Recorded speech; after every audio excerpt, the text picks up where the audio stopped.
আজকে আমরা যাচ্ছি সবাই সোনামাকে নিয়ে ঘুরতে। সোনামা ঘুরতে যাবে বায়না করেছিল, তাই ঘুরতে বেরিয়েছি। সবাই বলো, সবাই জানিও আমাকে কেমন লাগছে। এদিকে যাবো, এইদিকে যাবো, এইদিকে যাবো। গাড়িতে যাবো না।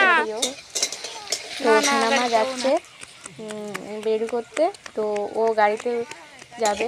আমি বলছি না, গাড়িতে যাব না, তুমি এসো, আমরা হেঁটে হেঁটে যাবো। তো ও না, গাড়িতে যাবো না, চলে আসো যাবে বলে দেখাচ্ছে। দেখো গাড়িতে যাবে, গাড়িতে আমার কাছে আসছে, ও ছুটে ছুটে চলে আসছে আমার দিকে, আমাকে দেখাচ্ছে আমাদের নিয়ে যাও তো গাড়িতে যাবে বলে। একটুখানি। দেখো গাড়িতে নিয়ে আমরা ঘুরতে বেরিয়ে গেলাম। তো আজকে কোথায় এই যাচ্ছ তুমি? পর্যন্ত, আবার